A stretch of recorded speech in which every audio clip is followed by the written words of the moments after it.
All right, hello, everybody, everyone. Welcome to another hot full of strangers. God damn it, yes. Maybe this is a good idea. Welcome to Alan Moore's Porch. This is our 15th episode, I believe. Let's see here. I was going to have something witty. I had nothing prepared. So let's just cut to the chase, and let me introduce you to the original Wednesday Night Wildman, Mr. Justin Partridge.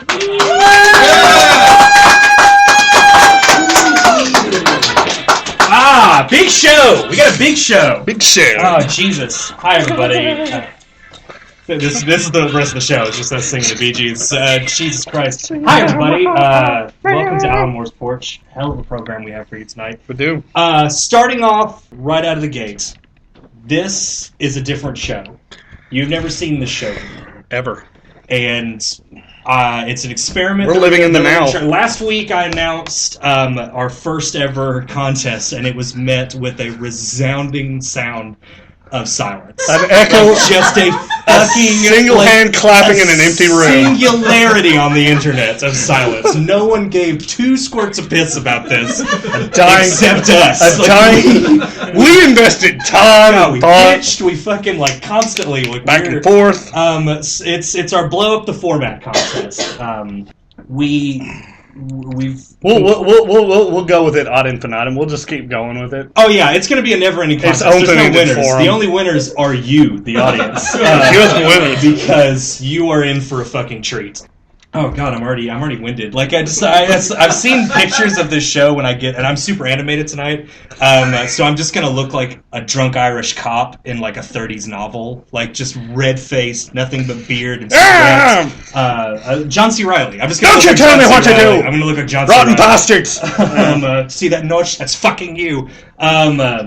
I like how you did William Cuttings. Bill Cuttings' voice. Everybody's with a thick Irish accent. Everybody's one person in that movie. Honestly, if you go back and watch it, it's just Daniel Day-Lewis. Yeah, he had to work really hard. And noses. Fuck this. Anyway, listening to Eminem, by the way. You listen to Eminem to get in This is precisely the thing that we wanted to fucking cut out of the show. We've already failed in our mission. The Blow Up the Format contest is a new opening segment that we're going to do every week. So every week you're going to have a new opening segment. This week is our first ever 10-2 round. Now, the 10-2 is a kind of quiz that we've come up with. When we first started the show, we wanted to do this thing where we had to present our accolades of why we have to host this show. Because once again, you guys give a shit. I like how you say how we have to host this show. Yeah, we're the only fucking people. It's a mandate. We won the last Starfighter. We got a subpar podcast. We got the short end of the stick, to be honest with you. Everybody else got the cool spaceships. Our 10-2 contest is going to be a test of trivia wills. I'm going to attempt to answer 10 questions in 2 minutes.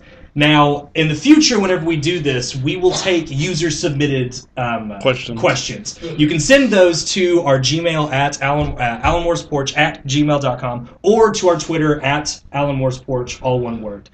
We also now have a Facebook. We're trying to get legit. It's on facebook.com/alanmooresporch. Like, share, comment, do whatever. We've gotten a lot of likes on that page. We have. Shocking. Most of them are family. But, and that's just it. Facebook likes are... What was it when we had 42 people coming to one of our podcasts? We've never had 42 people. And we had 4 people come to it? Yeah. And you just started calling out everyone? But it was fun. We want to start this out with a bang. So let me go ahead and get ready for... I want you to cue up that music. Yeah, I'm cock-locked and ready to rock. I'm ready to blow your fucking mind out. All right. Oh, I gotta get my timer. Oh, I have a timer. You're good. Oh, okay, cool. Yeah. Okay, because I don't want you cheating. Everybody, just show the timer. Dun, like any dun. good musician. Okay, ready? Yes. Go. In Family Guy, Brian and Stewie go on Road 2 adventures. Who are the original twosome that they're copying? Bob Hope and Bing Crosby. Bing. Name the Green Lanterns in order. Alan Scott, Hal Jordan, Guy Gardner, Jon Stewart, Kyle Rayner. That's it. Okay. There was Did I get it right? There was a new one in the Boz. relaunch. Fucking Boz. Okay. D&D is a variation of what original game? Dungeon for Atari. Chainmail. Ah. Who was the Twilight Princess from the Zelda franchise? Pass. Fuck you. Already knuckling up. Who came first, Freddy or Jason? Jason. Correct. What famous author wrote Doctor Who Pirate Planet? Douglas Adams. Where did the Mario 1 character? minute. Where did the Mario character first appear, and what did he do? I have no idea. Pass. Come on. Fuck you! Just listen, Woolery, just give me questions, not guff. Who's the world's most fearsome fighting team? Teenage Mutant Ninja Turtles. Correct. If you added all the ages of the living members of Devo, would it be greater or less than 250? Greater. Less than. It's 230. What percentage? Okay, this is the science question. What percentage of the universe is actual matter? A billion D. No, 5%. Oh, okay, we done? Yeah. Okay, Jesus That's all Christ. 10. Oh, God. You did miserably. Of course I did. Okay. Oh, God. Now listen, no, I don't need your pity. I don't need you to hold my fucking hand, pat my head. They were giving you credit for the shit you did know. So how many did I get right? Okay, you got that one right. You didn't get that one or that one. This is dynamic podcasting right now. This is 2, 3, 4. You got 6 out of 10. Oh, hey, that's not too bad. But don't fucking clap. That's a C. That's like I see you doing it. That's like a D, isn't it? We have to make use of this whiteboard. Like I want you to stand up at the whiteboard like a and actually mark Chuck off, Woolery to mark it off yeah. like what you get. So that's the first of our blow up the format contest. Like I said before, if you have an opening segment that you would like to see us do, or we're going to be introducing some of the ones that we actually have come up with. We've come up with like maybe 5 or 6, and we're going to try to cycle them through a couple of times. If you have one that you would like to suggest, please, for the love of God, we're so desperate. Because I'm tired of scrounging. Any sort of fucking like weird. I was combing through the internet archives. We've been locked in a dark corner of the internet and forgotten about. We're trying to work on the iTunes thing, and I'm just getting my dick kicked in about it. Like it's not that easy, is it? It's awful. It's just real awful. No, it's not, Mr. 200. What is it? 200 shows? Yeah, like we'll get to him in a second, but like we really appreciate the stuff that we actually do get from you guys. So I don't want you to think that we're just biting the hand that feeds you're us. like yelling at a fucking cloud, like the Simpsons bit, like old man yells at cloud. We really appreciate it. But if you have one, please email us at AlanMoore'sPorch, all one word, @gmail.com, or on our Twitter, at Twitter. Twitter. Oh my God, I'm 65 years old. At the Twitter. At the Twitters. At Alan Moore's Porch, all one word, or to our brand new Facebook page at facebook.com/Alan Moore's Porch. So, in keeping with the brand new show, we're cutting right to the fucking meat. We're not screwing around anymore. We have a show. Our guest tonight is. We give him a lot of shit. We give him and his show a lot of shit. But from the bottom of my heart, genuinely, I have not met a nicer guy or a more supportive person of local podcasting. This is a get. He's like a whale. I'm really excited about this guest. I was about to say, please welcome, if you put your hands together, for Morgan from Off Topical.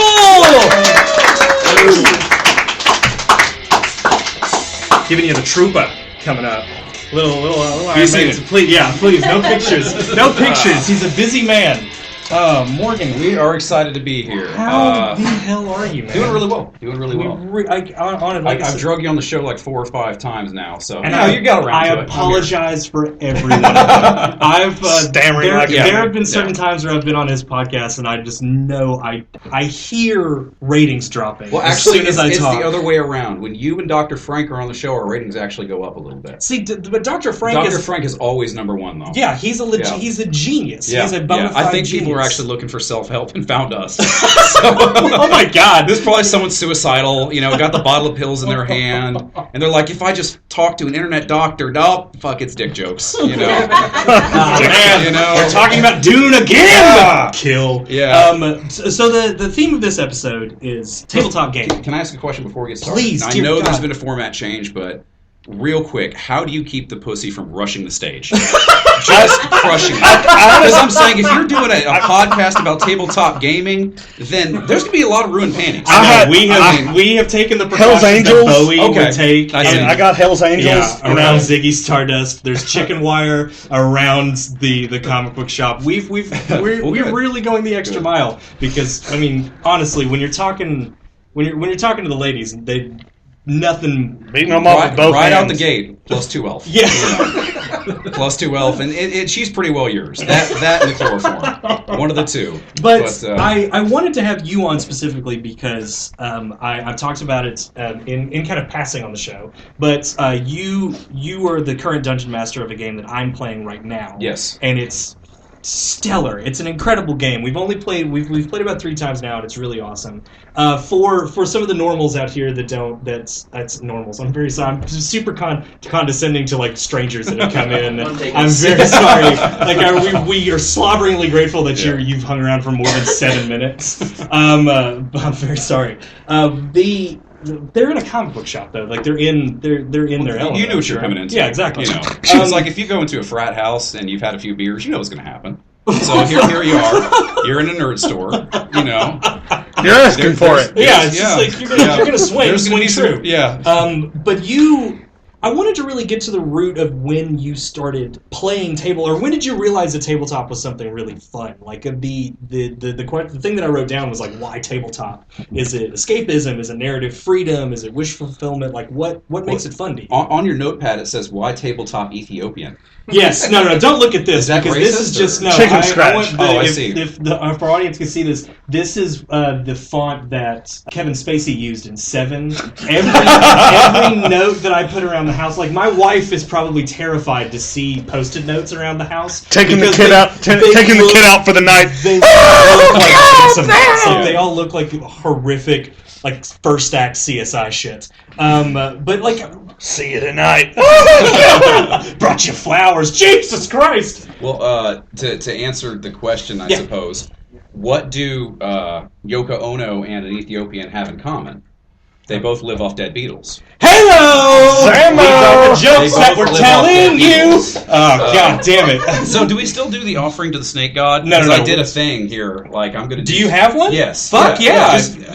First of all, it's a Buffy reference. I like that. Yeah, if you're going to take one... Real quick, IAVA, Iraq, Afghanistan, Veterans of America.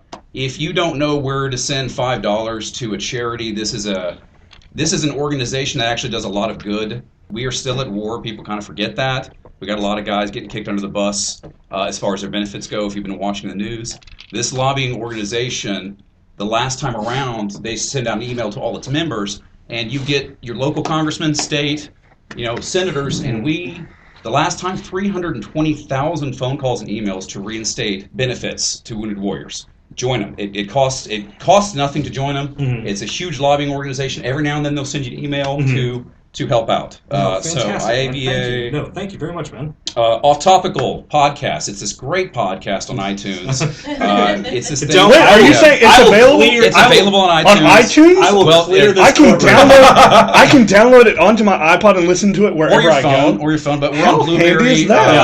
Blueberry. Obama's America. Stitcher, which we're syncing on Stitcher, but we're doing well everywhere else. 76th Street Podcast Network, the one I was telling you about.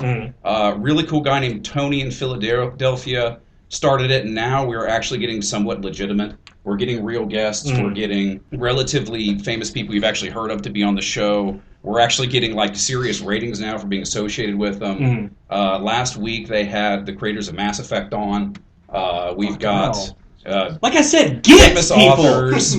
I will. Doctor Who writers, Doctor Who actress, the one that is the 7th Doctor who I haven't. Not the 7th. The Matt Smith. Who's he? 11th. He's the 11th Doctor. I'm still working my way through the series. Her. whoever his Karen companion Gillan? is. Yeah, she was Fucking on the hell. other week. You know, there's actually some pretty decent. It's amazing. Decent stuff. 76th Street Podcast Network, a lot of good shows, and not just for nerds. There's all sorts of different things. One of them is even like kind of a history type show. So, and that's about it. 5-star written reviews really help us out. It kind of keeps us visible. And that's the offering to the snake gods. No, we really appreciate you. If anybody's going to do the thing that we failed to do well, it would be you. We just decided just to try to just make this as You're well doing possible. It's him hawking his own brand. Oh, Like, yeah, it's not like us absolutely. peddling. Planting a flag. Oh, yeah. Yeah. That's fucking great. Every time my brother does an interview, he wears the shirt with like the go bag on there. And they're like, oh, what this? Oh, I don't it's know. Off I just Topical Podcast. threw No big this deal. on. I don't Yeah. know what you're talking about. It's in the back of my car. Why tabletop?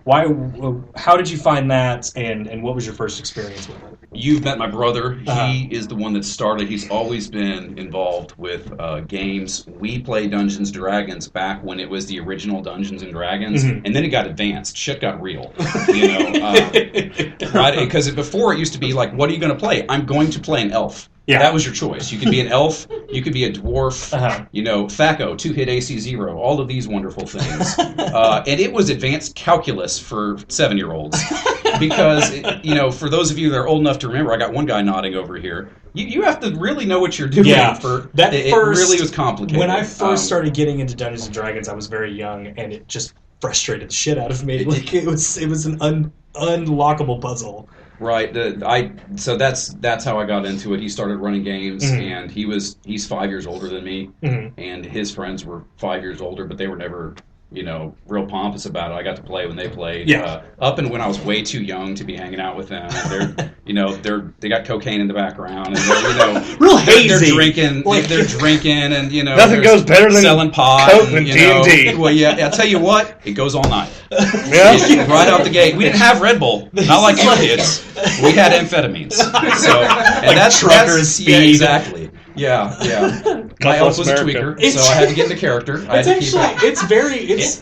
Ender Thandanimus Jones was his name. nice. Yes. Holy shit, that's Yeah. a great What's his name? I just made that up. I don't Oh, know. yeah, Oh my god! I was like, that's an amazing cherry. name. That's a cherry Yeah. Oh name. my god! No, it's funny you say that because the first time I did play D&D, it was with my uncles, and just an inordinate amount of pot smoking, just like Cheech and Chong levels of marijuana intake. Huge joint. Yeah, just real like bombers, and it's ridiculous to me. But no, when you first started playing it, did you kind of respond to the? Because I know that you're very intelligent analytically. So did you? But creatively, fuck me. Is that No. right? It's easy, man. Okay, I'm sorry. I'm sorry. Fucking Knuckle dragon pumpkin. I'm giving you a compliment. Take it. I'm sorry. I was out of line there. Did you I respond built the to? format. Did you respond to? Do it as much as Oh, possible. that's the name. That's the name of the day. Yeah, he said the I did the thing. thing. said I the did the thing. reference He said to the the earlier thing. joke. Yeah. It's called a callback. You know. It's the industry term. Wait. Let me get my pen and It's paper. part of the agreement you sign on iTunes. iTunes, yeah, it's part of the user agreement. Exactly. You have to do wordplay. Yeah. But did you respond to the mathematical aspects of it, or did you respond to the creative aspects of creating the character backstory? It's a completely free way to hang out with your friends. I was lucky enough to hang out with folks that were not ashamed to be nerds, Right. so to speak. Yeah. And so, you know, my brother coined the term, you know, top echelon geek, where we did other things that made us, you know, somewhat not nerdy, but we also played Dungeons & Dragons, and we played for 15 years in one campaign, and I'm showing my age a bit. I have a lot more gray hair, which you can't see on the podcast, but... it looks amazing. Well, thank it's you. Just it's very dignified. It's like Pierce Yeah, I was just Brosnan, saying. like a very... Exactly. It's not But- spotchy and in places. But what would happen was we had the party house where there's 3 other guys living there, and there's like knockdown, drag out 60, 70 people every Thursday night because we all worked at bars that would come home afterwards, and they'd wonder why we're sitting around the tabletop playing Dungeons & Dragons. And just endless shit immediately from people. Just endless shit. What the fuck are you doing? What is this shit, nerd? Exactly. You know, and then they watched for 2 or 3 different times. They'd come over and they'd see, and they'd be like, "Hey, can I play? Like, do I play an elf? How do I roll this Whispering dice?" to some of their other And, friends, "Hey man, why don't you deal me into that D&D shit?" Hook me up a character sheet. the other cast member, Josh, that's on our show. Uh-huh. When I met him, he was giving my friend Monty some really serious shit.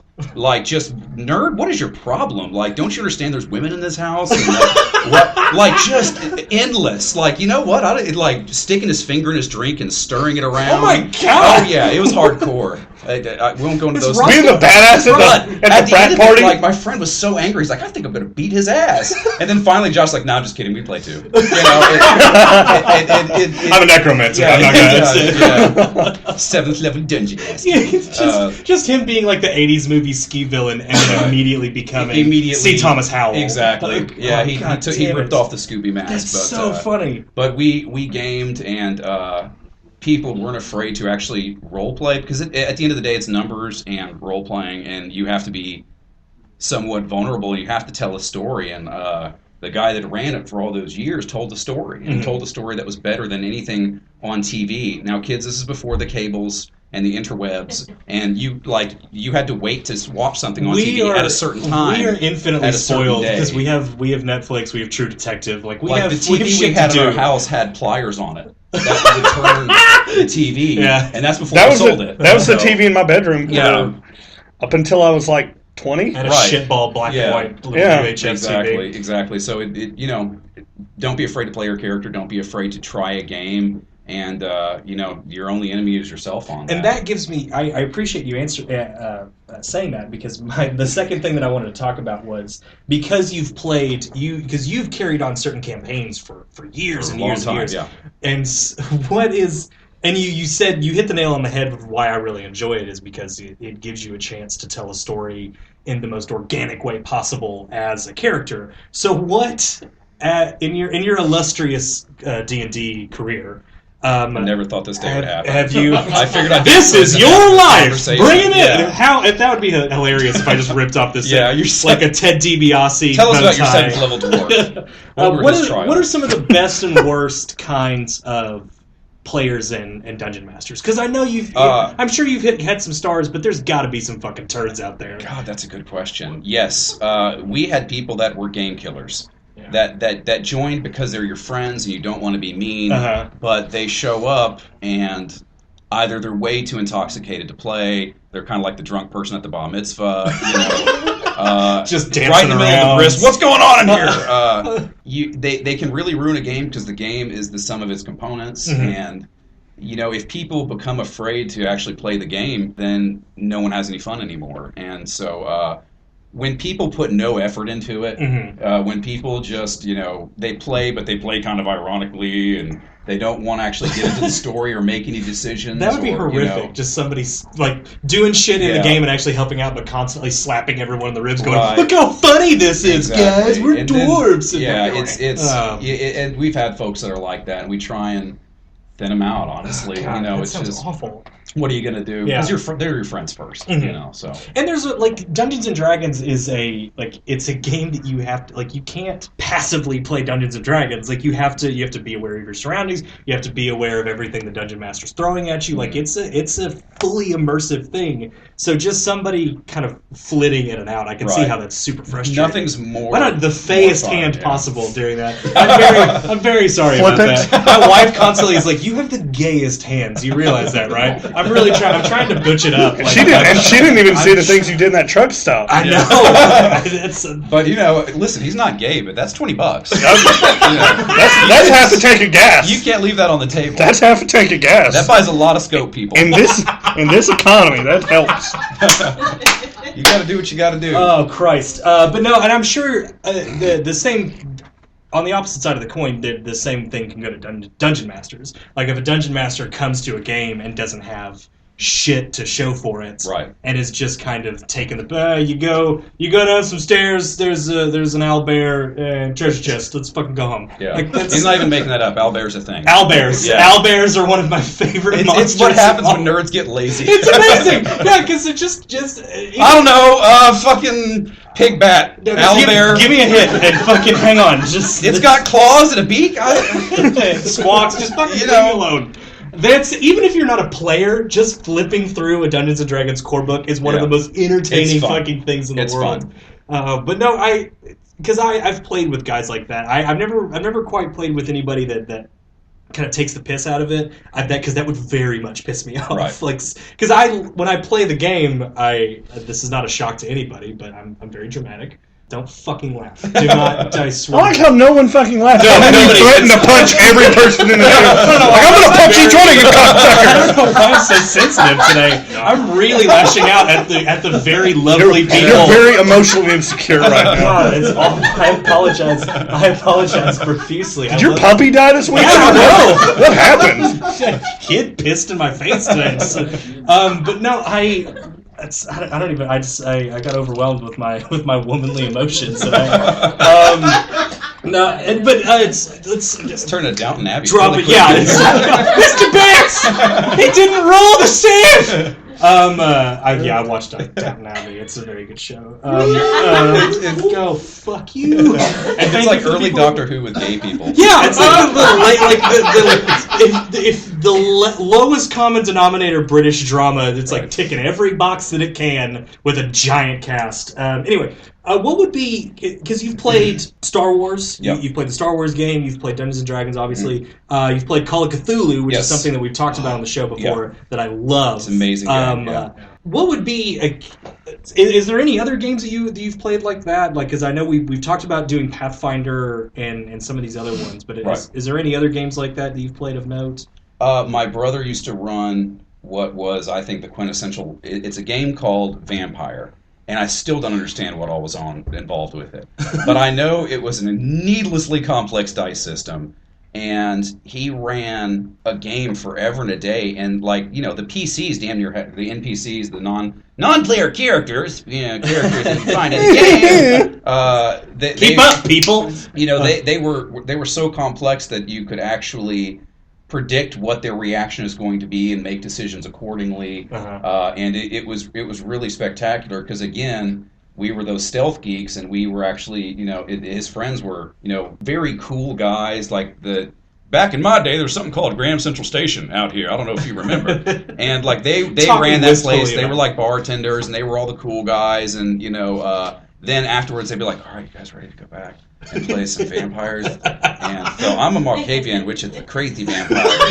And like lighting candles and putting on it was records. really, but it was really funny because it costs almost nothing really to play the game for hours on end. Yeah. You really look forward to it. And that was an amazing game. Star Wars we ran for a long time, and I'm convinced no one wants to play anything but a Jedi.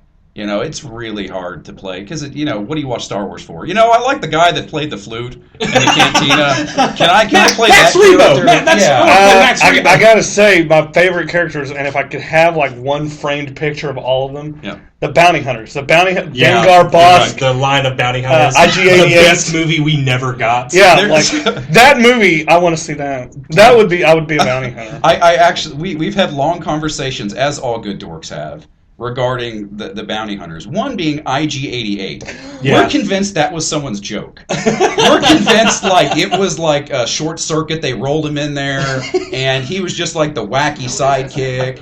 Or the alternative is someone created a bounty hunter and sent him out because they were too lazy to go collect bounties. Like a genius. Just there's 70 IG-88s. One of them works at Starbucks. It's That's what if I was to play that Star Wars game, or if there was like this big MMO of Star Wars where you could play anything, I would just play a lame robot of like a lame IG-88. Look, he's just a cargo freighter pilot. What's the name of the lizard that was on there? Bosk. Yeah. Okay, it's good to see the lizard from Star Trek getting work again. I thought he got shot in the chest with a cannon. Turns out he just became a bounty hunter. He got better. He got better. He went to night school. Right. He actually showed up in Batman for a while, I think. He changed his name to Killer Croc. So because we've talked at length about how movies could be made infinitely better if you just include lizard people in them. Of course. Like if you just drop a lizard. Z. Anybody? Yeah. Z. Isn't that what it's called? V. Yeah. Sorry. The nerd credits. The 80s TV show. It's incredible. It was just rip off a face. There's a fucking lizard behind it. It's amazing TV, and I love the reboot. Was fucking great too. What I love is the motivation of a lizard going, what we need to do? we have all the technology. We could take this place over at any time. let's put on some prosthetics and go Scooby-Doo with this shit. Yeah, let's infiltrate. Let's have different accents. But when we take off our mask, we can't really speak. They get weird. They get weird transitions of like Scooby-Doo, Fantasy Island, like a shit ton of like 80s. Just like, oh, that's what we have to do to fool humans. We fucking put on makeup and we eat guinea pigs every once in a while, and then we can take all their water. Like we're gonna be great. Wow, that was a fucking rabbit hole that we went down. Lizard people. I feel like I've taken a lot of acid just before I came up here. This is the show now. You're all my Tyler Durdens in the audience. That's how we do it in like this weird altar. Yeah. Like your barbiturate should be kicking in at some point. Where he tells you to, forget about your material gains, but he always got his hair done real fucking nice. Well, like, what would material gains except for highlights? You need that shit. Blow dry. If you're not going to fight with highlights, I don't know what's going to happen here.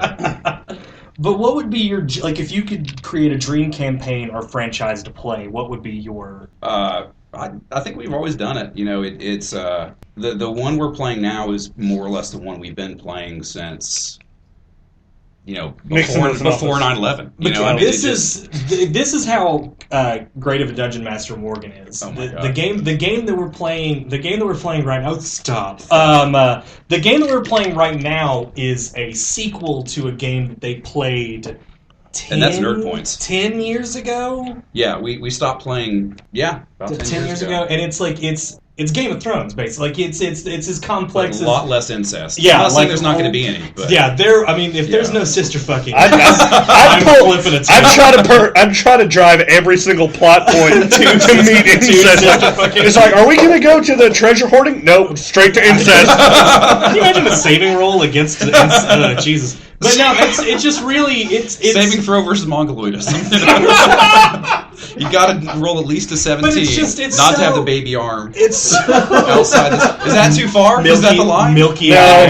We've crossed a lot of dark lines on this damn show. It's a testament to just how encompassing the game can be, because you can tell any story, you can have any story, you can have anything happen.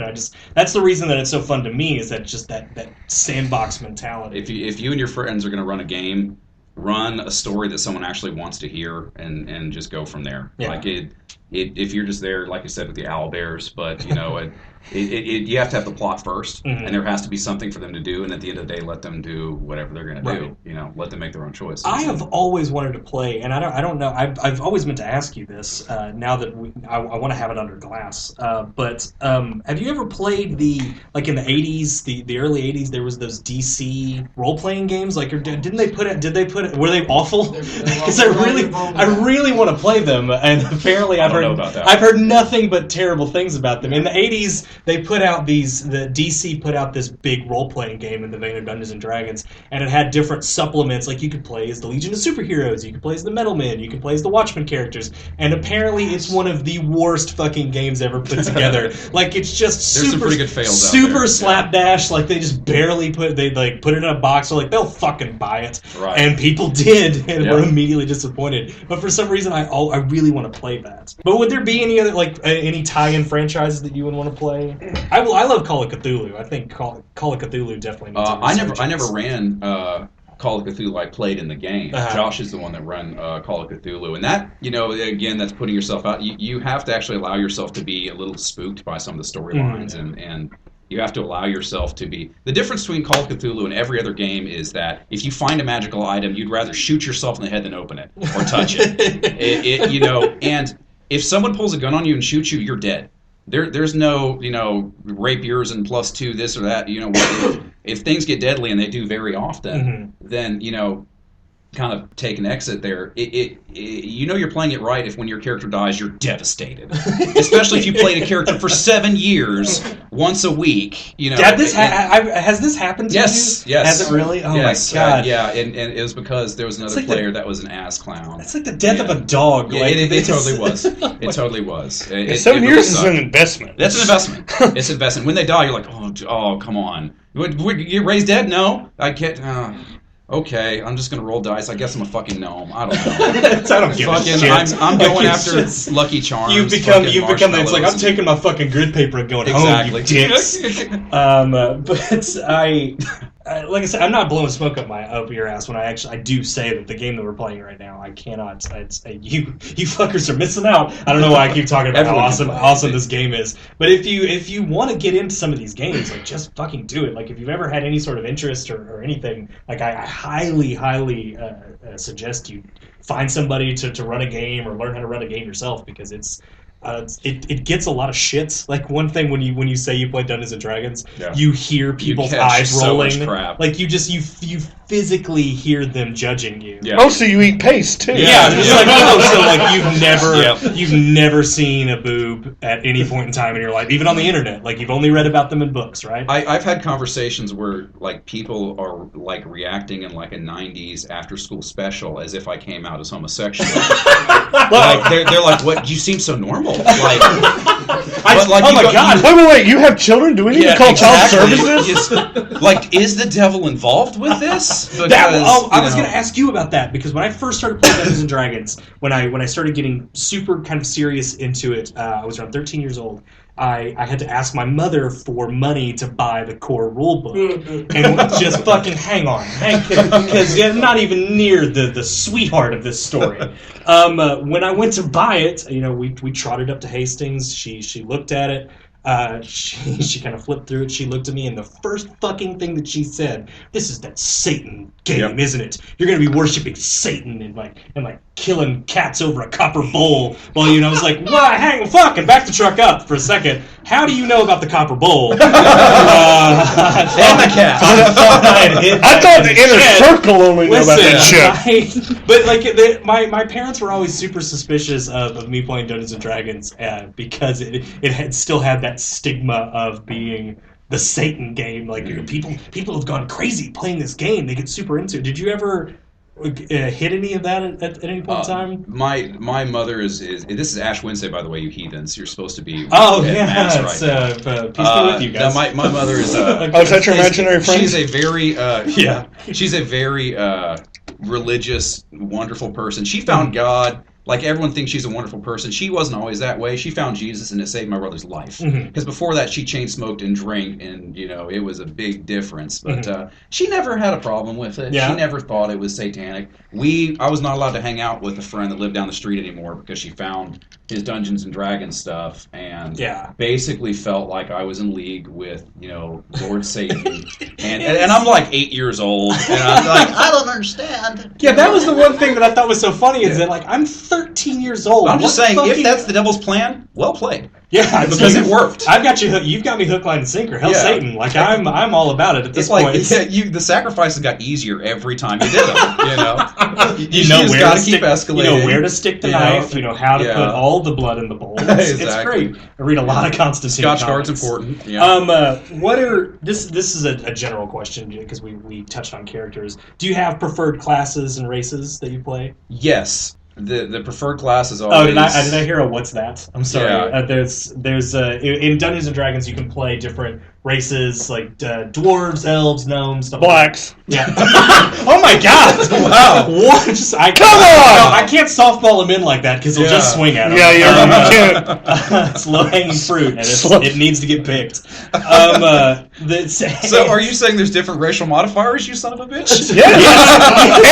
and Indian, you get into college for free. Yeah. Oh my god. I was gonna say and there's different perks with each one. Nice. Oh my god. Yeah. So you have alcohol resistance if you're Irish.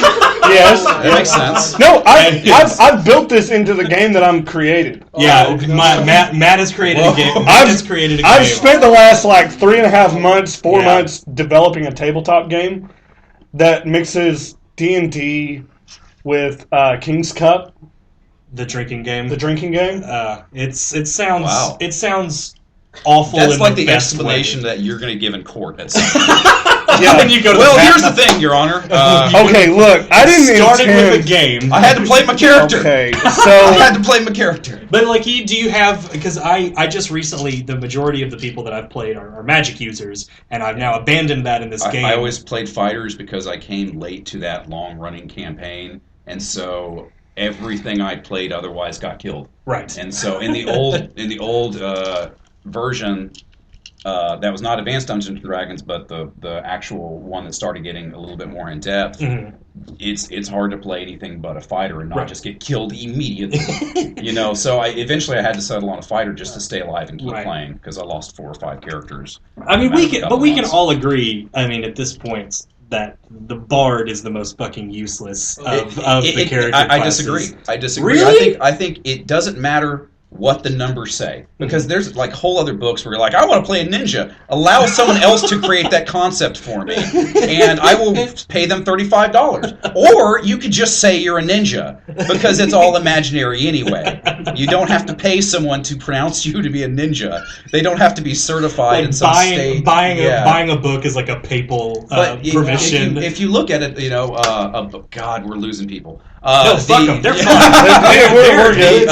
We've got their money. The bard has half this spells, store is dedicated to tabletops. That's true. That's true. Half they can cast spells. They can open locks. They can. It's going to sound way gay. They can buff the rest of the party. They fluffers. can, They're exactly. professional fluffers. If you play them correctly and you have a good concept, then they can actually be quite powerful. Mm-hmm. Because they got the best of various different aspects of the. Yeah, but like I said, I've always played magic users, and like you said, illusionists are the gayest.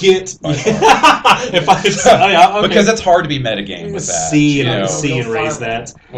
Imaginary fireball. Just cast the real fucking fireball, please.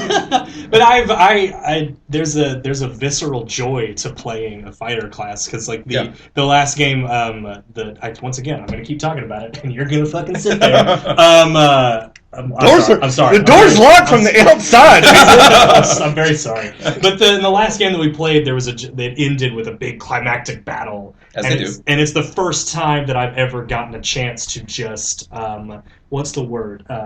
Regulate, I believe is what Warren G and Nate Dogg said in the 90s. In the 90s during their hit rap song. It's just the visceral joy of having your character taking down some jabronis, cutting people, laying the smack down, just cutting people to fucking ribbons. I respect Warren G for using a relatively regular name. Yeah, there wasn't a dog with 3 Z's and an X Warren and G. spelled all stupid. There was no just Warren G. Like if you were a lawyer, I'd go see him. Warren G, attorney at law.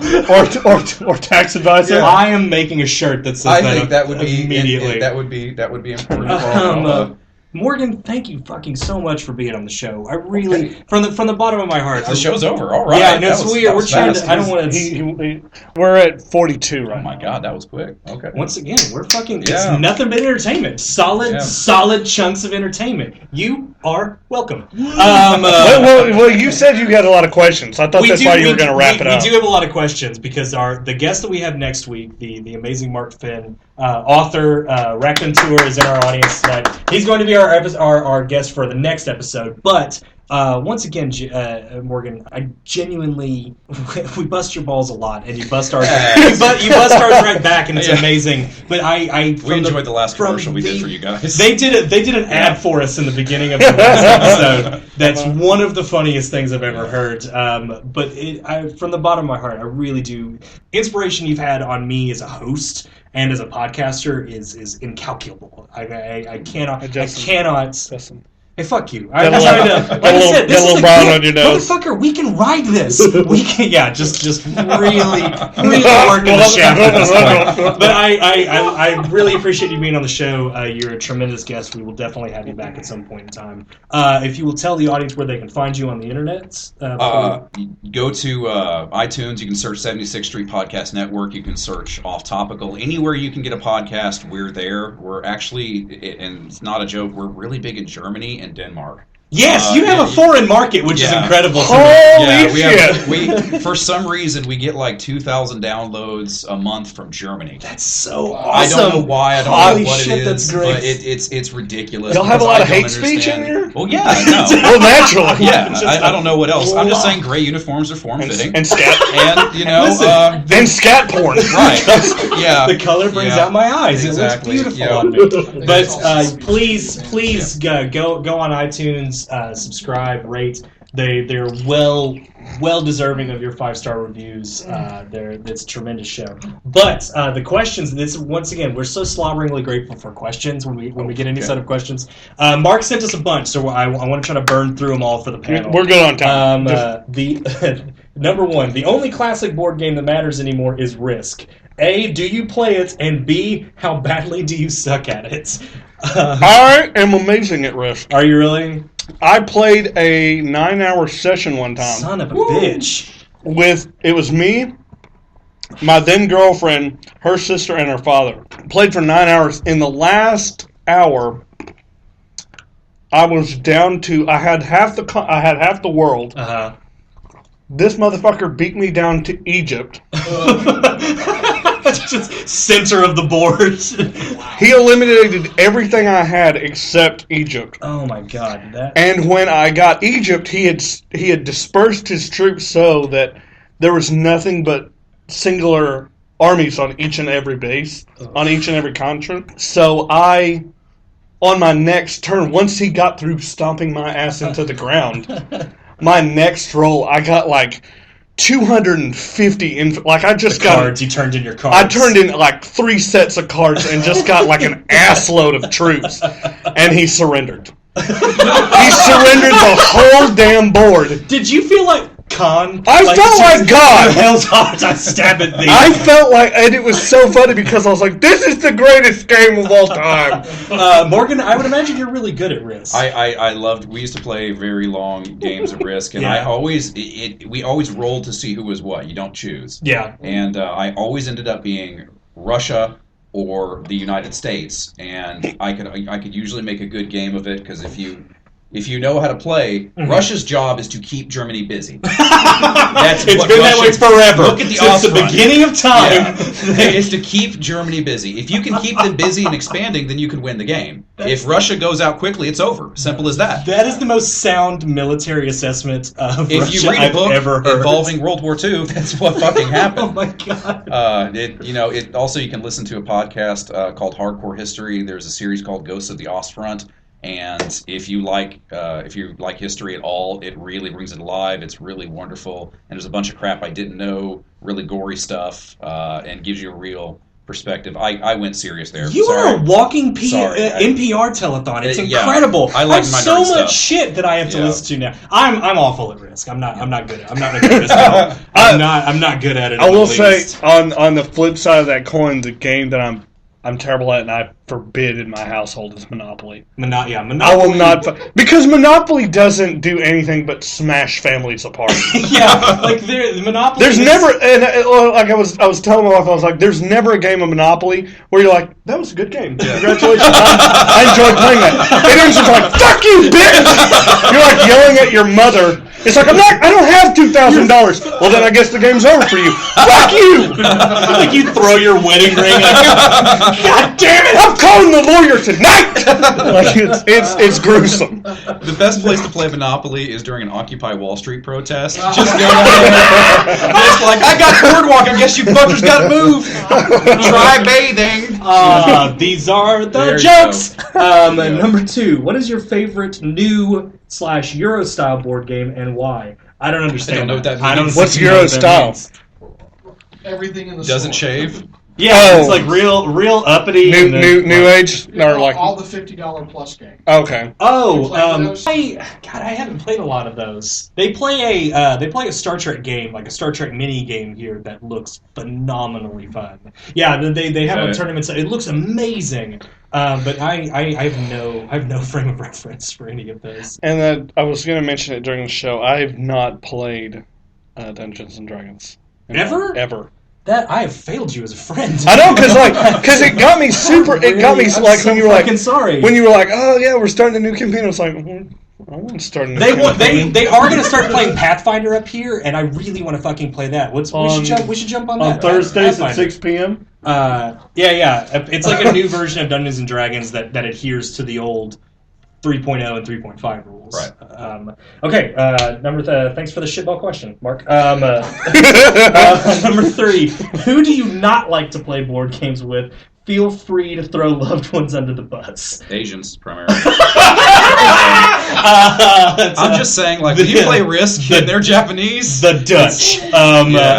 No, my stepmother when I was in high school was super obsessed with. I got the game Catchphrase for Christmas. Oh which my Catchphrase God!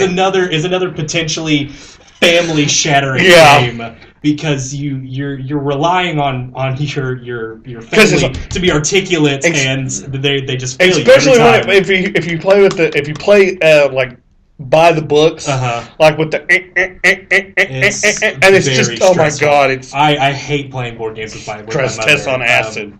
And like how you were saying the guys that take the piss out of the game, like they're just there because it's so look at this, so weird that we're playing Dungeons and Dragons. I like to play the more serious games. Sweet Valley High is a good one. I feel like Mall Madness. Yeah, Mall Madness. You know, you have to really get into your character. You have to play your character. You have to play your character. Deep. You have to get deep. You gotta get deep with it. 4. While strictly not a board game, have you guys played Fiasco? And Justin, why do we not play that every week, all of the time? It's so completely in our mutual wheelhouse. That sounds vaguely sexual. I'm not opposed to it. We can rape trap. We can explore this on the next episode. We're actually gonna play it in my van. It's no big deal. Let's just go on in there real quick. Are you the kind of guy that makes unnecessary reports to authorities?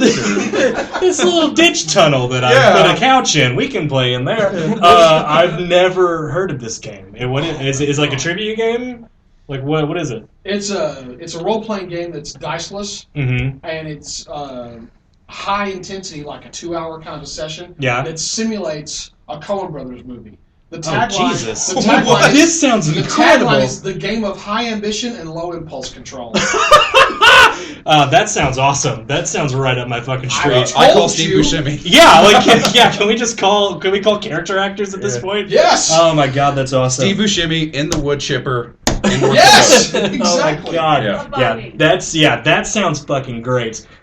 Number 5. Seriously, I really want to play Fiasco.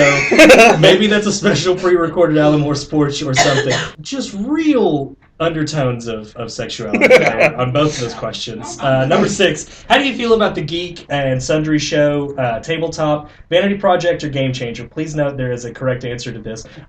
You're speaking Greek. Like, do you give us some sort of footnotes in this? I have no idea what you're talking about. I just assumed if you were going to do a game special that you had been watching. That you did your fucking homework. Dumb shit. No. Bare bones bullet points. Are you kidding me? No, I'm not gonna. Morgan, do you watch Tabletop? Do I watch Tabletop on the Geek and Sundry Network on YouTube? I don't know what that means. There's a whole channel called Geek and Sundry. That all they do is they make these great little 30-minute and 50-minute shows. It's everything from cosplay to book reviews. Will Wheaton hosts a show called Tabletop. Will Wheaton? Where he teaches you. You call him fucking Ensign Crusher. We'll have some respect in this house. He don't even know by his proper name. Wesley Crusher plays board games with his D-list celebrity friends. That actually does sound amazing. I know that Brian Posehn does a podcast that I've started to listen to called Nerd Poker, where it's Brian Posehn as a dungeon master and all of his shitball comedian friends come over and play dungeon. Like he's had Jim Norton on there, Jim Brewer. Like he's had a bunch of amazing comedians on there. Morgan, once again, we appreciate you being on the show, guys. We appreciate you being in the audience. Cassie for throwing a shoe at us. As if we're George W. Bush. We'll get you the fuck out of here. Don't tase me, bro! Guys, you can find us on Facebook.com/Alan Moore's Porch. You can also email us suggestions for our Blow Up the Format contest, questions, comments, stuff you want to hear us talk about on the show. You can email us at Alan Moore's Porch, all one word, @gmail.com. You can also find us on Twitter at Alan Moore's Porch, all one word. Guys, thank you very, very much for being here. We appreciate you. Thank you to Morgan again from the bottom of my heart and from the pit that Matt calls a heart. We appreciate and love each and every one of you. We will see you in 2 weeks. It's in the way that you use it. Bam, bam, bam. It comes and it goes. Bam. God, this song